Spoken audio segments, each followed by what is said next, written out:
बरेला थाना अंतर्गत दो पक्षों में गणेश विसर्जन के दौरान खूनी रंजिश की घटना घटित हुई थी, जिसको लेकर दोनों पक्षों के लोग थाने पहुंचे थे।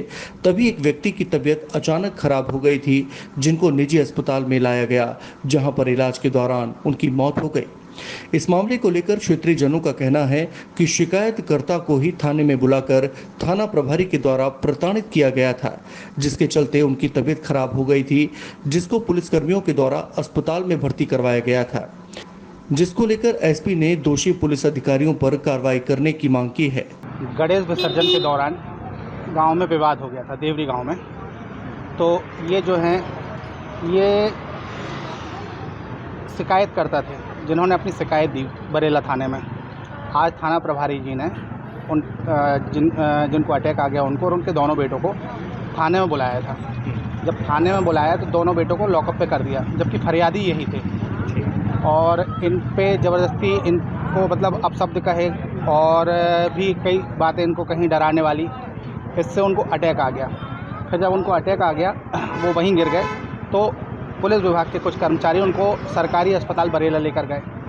बरेला ले जाने के बाद जब वहाँ स्थिति उनकी बिगड़ी हुई समझ में आई, तो पुलिस यहाँ भंडारी हॉस्पिटल लेकर आई।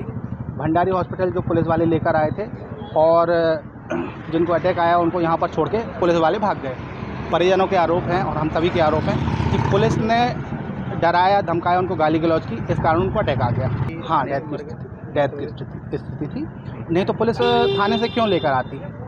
पुलिस का तो बनता ही नहीं ना। अगर मान लो किसी को नॉर्मल कुछ होता तो परिजन लेकर आते, पुलिस का तो बनता ही नहीं है। पुलिस के कुछ कर्मचारी यहाँ आए और उनको छोड़कर भाग गए। हाँ, दबाव डाल रही थी कि तुम लोग राजीनामा कर लो, लड़ाई झगड़ा जो हुआ है उस पर राजीनामा कर लो, दबाव डाल रही थी। यहाँ की सीसीटीवी फुटेज में भी वो चीज़ आपको दिख जाएगी और थाने के सीसीटीवी फुटेज में भी वो दिख जाएगा कि क्या घटनाक्रम हुआ है। अगर पुलिस निष्पक्ष जाँच करेगी तो परिजनों को न्याय मिलेगा। पुलिस जाँच करे और दोषी अधिकारियों पर कार्रवाई करे।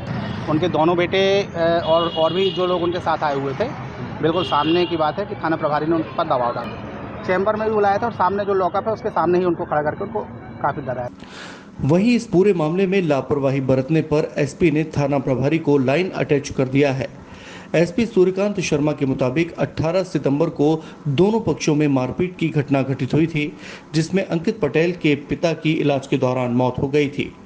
18 तारीख को अंकित उनके जो मृतक है उसके बेटे अंकित पटेल और एक गांव के ही दूसरे अभिषेक पटेल पक्ष के बीच लड़ाई हो गई थी। और कल जब ये थाने आए थे तो जो व्यक्ति की मृत्यु हुई है उसमें सीसीटीवी फुटेज है। तत्काल उसको हॉस्पिटल भी ले जाया गया था और उसमें मर्ग जांच कर उसमें विधिवत जांच कराई जा रही है। एसडीएम महोदय के द्वारा पंचनामा लिया गया है और उसकी जो पोस्टमार्टम है वो डॉक्टरों की टीम से कराई जा रही है और वीडियोग्राफी भी कराई जा रही है।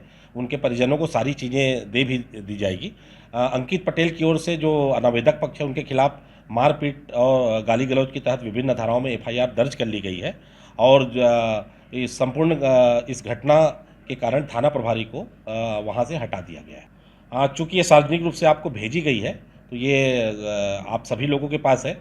किसी भी प्रकार की इसमें काट छांट नहीं है और कोई भी व्यक्ति इसको देख सकता है और अगर ऐसी कोई बात होगी तो इसकी भी जांच करा ली जाएगी। ये उनका आरोप है, इसीलिए उसकी निष्पक्ष जांच की जा रही है और जांच के दौरान कोई भी तथ्य या जो भी साक्ष्य आएंगे उस हिसाब से उसमें कार्रवाई की जाए। उनके खिलाफ एफआईआर कर ली गई है और जल्द ही उनको गिरफ्तार। वहीं सीसीटीवी फुटेज के आधार पर और एसडीएम के द्वारा पंचनामा तैयार करने के बाद थाना प्रभारी को एसपी ने लाइन अटैच कर दिया है।